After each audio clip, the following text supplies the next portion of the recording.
This is Machuka Nyarieko TV Talk Show, where we analyze politics and governance issues. We focus on national, local, and international news. We examine the political way of our people, social and economic. Nyarieko TV Talk Show, the house of ideas.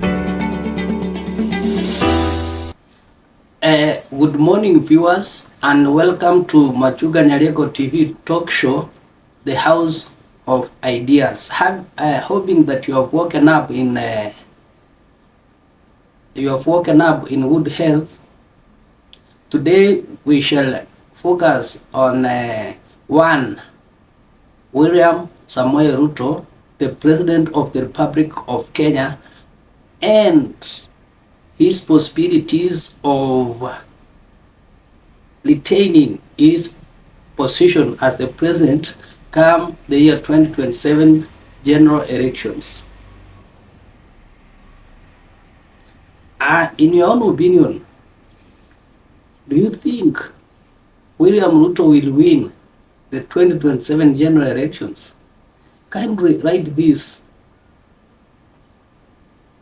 or post this in our comment section so that we can always compare your views and what we also, the perception that we have.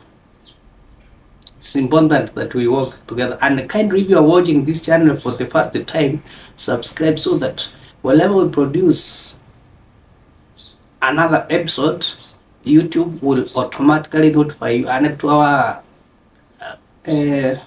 residents, that subscribers, thank you for your continued support.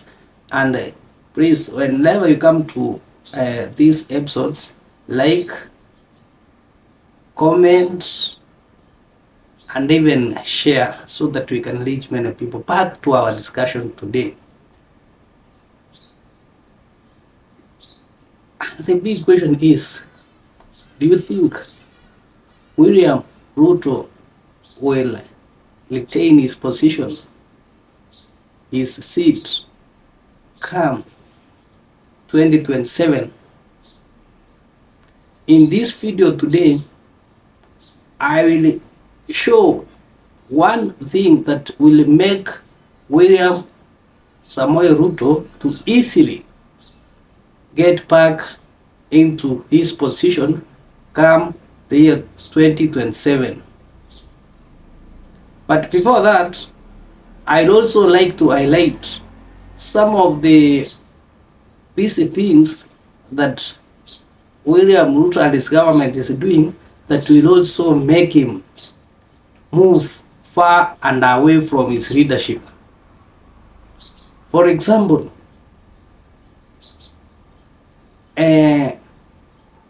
if you look at what is happening in Kenya, everyone is on the mood that young people are suffering and they need employment. So even if the government may not be able to produce those opportunities at a go, the government must be seen to be at least doing something in order to achieve that goal of unemployment, because each day people are getting out of the school, of which is happening at a very slow pace, at a very meager percentage, 0.00 something percent, 0.001%. So the issue of unemployment is not a blame for one regime. It has been accumulated over time. But now people have woken up. It will not be accumulated anymore. So what ought to be done? What should be done? One, the focus should move away from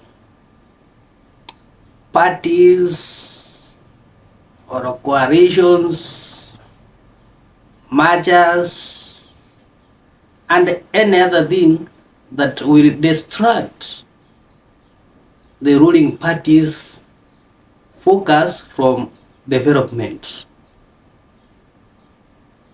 So, by the ruling party much getting involved in the 2027 general election, it will mean that because a general election by itself is an activity, actually a project that needs sufficient funding, and this funding is not durable, because today you do some activities, the following day another person will outdo those activities, and they even say that these are public funds which are being used here. So should we forget about coalitions,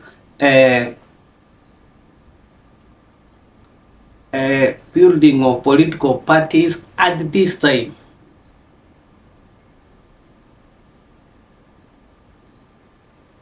The government or the state or William Ruto should also not concentrate on focusing individuals who are critical of his government.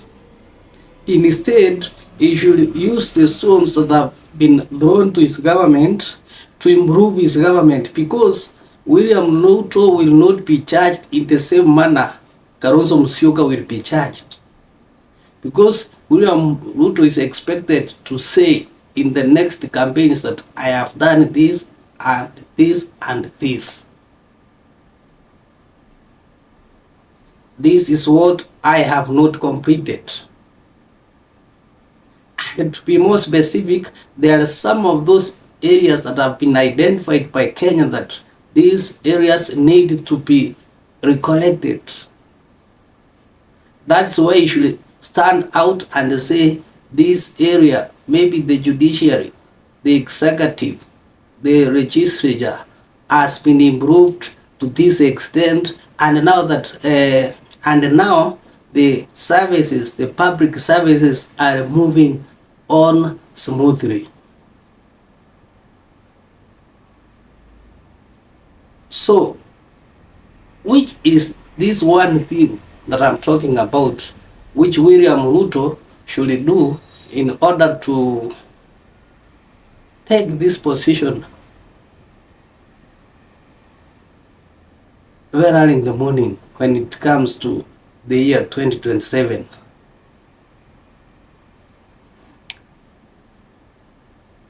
William Ruto should look at what is making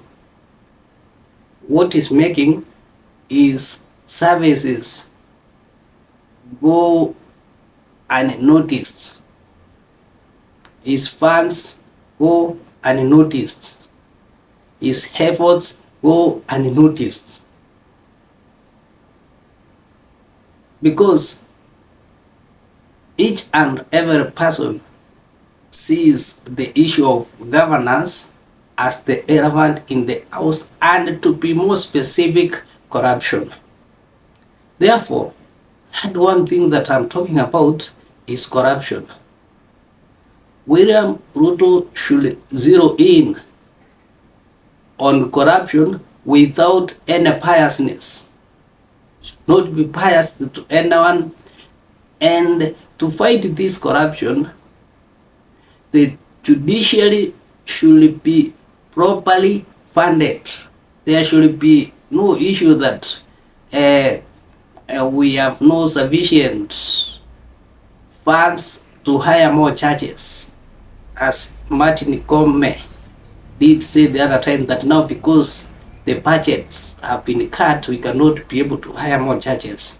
Because if the judiciary is not able to perform its duties, the blame at the end of the day, because the only way to fight corruption is through the judiciary, goes back to the president. So this institution should be funded fully to ensure that they are able to fight corruption. And the issue of fighting corruption should not take 5 years, 10 years, or more. It should just be done, if possible, in the manner in which presidential petitions are prosecuted.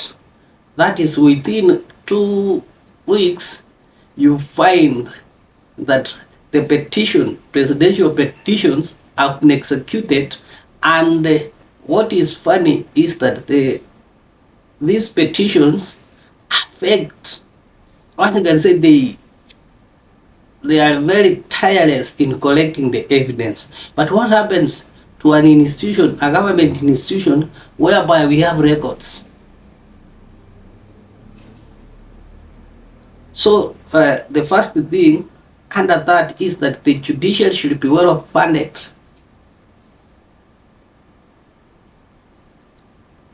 The prosecutors should be well funded, because they are the ones who provide evidence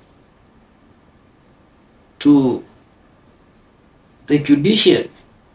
And of course, if they bring watertight evidence, then the case will be positive. But if they go and collect shallow evidence to protect the corrupt, then there is nothing that is going to happen, even if you have angels who are judges. So the DCI and the prosecution team, the anti-corruption bodies, should ensure that they provide evidence that is watertight to make sure several people have been prosecuted. Therefore, all I can say, if William Ruto wants to be the next president of the Republic of Kenya, because he's missing money and the money is within, is to put more efforts to jail many, if many have stolen, because it's a difficult war. It is like going to fight criminals where everyone is a criminal. It's very difficult. That is the war that Ruto is facing, and that is the important war that will put him back to office. So far, he has no friend, he has no enemy. He has been given an opportunity to fight the corruption, because by fighting corruption, resources will be available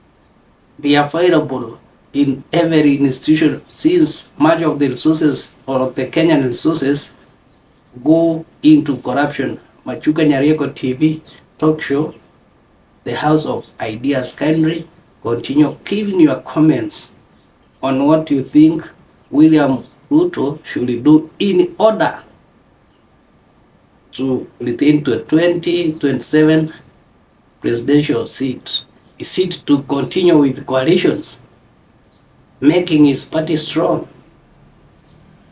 looking for more members to his party, or to do his presidential and constitutional duties? Thank you. Have a pleasant day.